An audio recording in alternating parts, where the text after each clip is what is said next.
Hello મિત્રો, કેમ છો? જય માતાજી. તો કેમ છો તમે બધા? તો નવા વિડીયોની શરૂઆત કરી દઈએ છીએ. શું થયું કૂતરાને? કૂતરાને શું જોઈએ? બાબી જોઈએ, બાબી જોઈએ, બાબી જોઈએ. આવું દયામણ મોડું બર કરીને બેસવાનું હે? દયામણ મોડું કરી બેસવાનું? આટલું બધું દયામણ બની જવાનું નહીં. આપું જા. બીજું ત્યાંથી જ હોય છે કંઈયાથી. અને આ પગ તૂટેલો અમારો. તો મયંકને પગમાં ક્રેક થઈ ગયો હતો. ક્રેક એટલે સાપ પાડો નહીં, એમને ગાડી સ્લીપ થઈ ગઈ હતી. ઓઇલ કે ગ્રીસ કેવું કંઈક પડ્યું હતું એટલે. અને તમને બધાને પણ કહી દઉં, ચોમાસાની સિઝન છે તો ખાસ ધ્યાન રાખવું, બાકી જાય તો આવું થઈ શકે છે. આજે આ ગાડી થઈ ગઈ છે અને આટલું બધું બનાવી દીધું છે. હા તો બનાવ્યું જ ને, મેં કેટલું બધું બનાવ્યું. પહેલાં તો મસ્ત મજાનો સેલેડ બનાવ્યો, પછી ભીંડા બનાવ્યા ફ્રાય કરેલા, પછી મેં મગનું શાક કર્યું મસ્ત એમ રસાવાળું ગ્રેવી દેખાય એવું એમ. જો એમાં પાછો તડકો એ માર્યો. અને અત્યારે તો કેરીની છેલ્લી સિઝન ચાલે એટલે ઘરની કેરીનો રસ. પછી છે આમાં રોટલી અને પૂરી, જે મેં થોડીક આમને આમ મૂકી દીધી. પૂરી બી મેં બનાવી મસ્ત મજાની ગોળ ગોળ. તે કેવી રીતે બનાવી ના પૂછતા, એ કોઈક વાર બતાવીશ. ત્યારબાદ છે પાપડ, પછી શ્રીખંડ, એ મેં નથી બનાવ્યું, એ અમૂલનું છે. પછી આ મારું ફેવરેટ અઠાણું, જેના વગર તો ચાલે જ નહીં. તો ચાલો તમે બધા પણ જમવા, હું પણ જમી લઉં. કેમેરો ચાલુ થઈ ગયો તો શરમાઈ ગયું. જો કેમેરો ચાલુ થઈ ગયો તો ભાગી ગયું. કેવું કૂતરું છે. નીચી કર લે.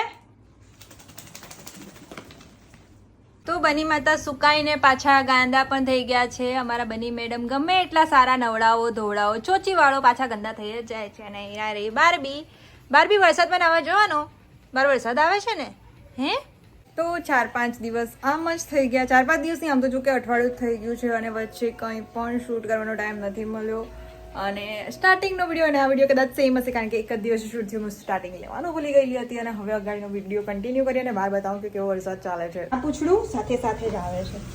જોઈ શકો છો તમે, વરસાદ મસ્ત મજાનો આવી રહ્યો છે. ક્યારનો તો વધારે હતો, બધું જ પાણી થઈ ગયું. પાણી થઈ ગયું હતું. હવે ટાઈમ પણ થઈ ગયો છે ને કોને આવવાનો? મયંક નાવાનો ટાઈમ થઈ ગયો છે ને. તો શું બનાવવાના આપણે? ભજીયા. આજકાલ બસ સારું ખાવાની જ ઈચ્છા થાય છે. તો ચલો તૈયારી કરીએ. એમ તો મેથીની ભાજી નથી. ભાભી તો ભજીયા ખાવાનો હે? ભજીયું ખાવાનો? એટલે ભજીયાના નામે તો બીજું કૂતરું આવી ગયું. એ તો છોતરી કોઈ મતલબ જ નથી. એને પાણીથી એટલી બધી બીક લાગે છે કે અહીંયા ઊભા રહેવાની જગ્યાએ માતા ત્યાં ઊભા છે. બોલો શું કરવાનું? તો ભેગી કરી દીધી છે ચણાનો લોટ, કસૂરી મેથી, દહીં, ધાણા. ઘણા લોકો ધાણા ભાજી કહેતા હોય છે. લીલો મસાલો, મીઠું એન્ડ સ્પેશિયલ મસાલાઓ. અને બીજી એક વાત જાણે ખબર નહીં મને, અહીંયા ચીજમાં બહુ જ પેઇન થાય છે. કેમ શું કામ? કદાચ સુવામાં આવી ગયું છે કે શું છે? રિપોર્ટ્સ કરાવો બધા નોર્મલ હોય છે, આમ પેઇન થતું હોય છે. તમારે કંઈ કહેવાનું? નહીં કહેવાનું. આપણે ફટાફટ લોટ બનાવી લઈએ અને લોટ બનાવી લઈએ. પછી શું કરવાનું? મયંકના પહેલાં ફટાફટી ભજીયા કરી દઈએ. તો બસ ફટાફટી કાંદા પણ ચોપ કરી લઈએ, કારણ કે લીલી શાકભાજીમાં 2 જ વસ્તુ પડવાની છે. અગર જો મેથી હતી તો વધારે સારું રહેતે, બટ મેથી અત્યારે માર્કેટમાં હોય છે, બટ અહીંયા દેખાતી નથી. હવે પછી સ્ટાર્ટ થશે.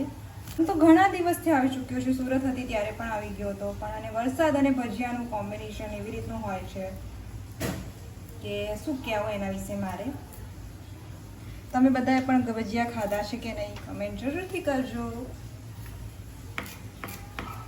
તો લીલી મેથીની જગ્યાએ મેં કસૂરી મેથી લઈ લીધી છે. અને આ ચણાનો લોટ પણ લઈ લીધો છે. તો ત્યારબાદ મીઠું, હળદર ઘણા લોકો નાખતા હોય છે, ઘણા લોકો નથી નાખતા. હું નાખું છું. ધાણા જીરું પાવડર, ગરમ મસાલો પણ ઘણા લોકો નાખતા હોય છે, નથી નાખતા. બટ મને તો એનો ટેસ્ટ બહુ જ ગમે છે, કારણ કે ઘરનો બનાવેલો છે. એન્ડ લાલ મરચું પાવડર, સુરત લોકોની જીવ એટલે કે લીલો મસાલો, તો એ પણ હું નાખી દઉં છું.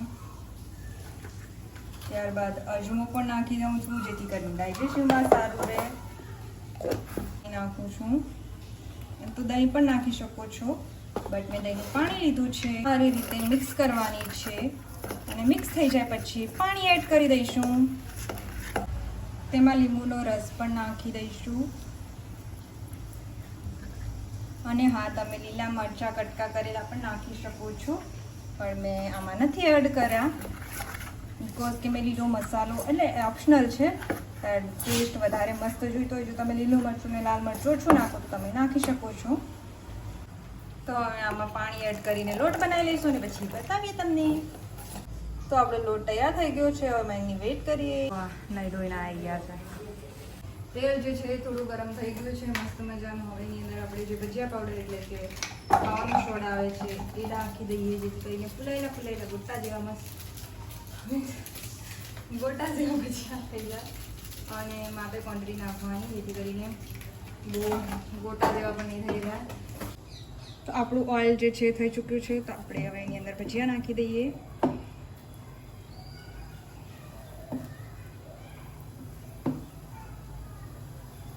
તમે નાના મોટા તમને જેવા કમ્ફર્ટેબલ હોય એ રીતના આમાં નાખી શકો છો.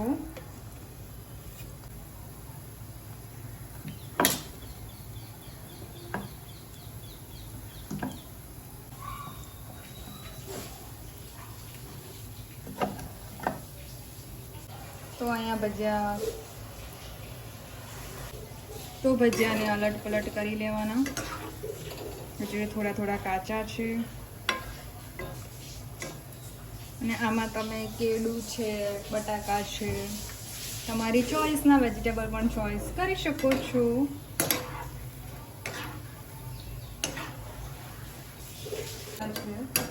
તો એને આપણે હવે કાઢી લઈશું. અને આવી રીતનું સ્ટેનર હોય તો એક્સ્ટ્રા જે બી ઓઇલ હોય એ નીકળી જતું હોય છે, જેથી કરીને હું આવા સ્ટેનરનો યુઝ કરું છું.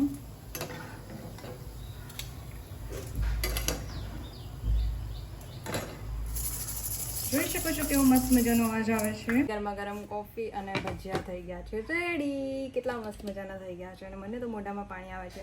મેં કેચઅપ પણ લીધું છે અને બીજી બી બહુ વસ્તુ લીધી છે, પણ એમ જ ખાવાની જે મજા આવે તે અલગ જ હોય છે. તમે બધા પણ ખાઈ લો અને હું પણ ખાઈ લઉં.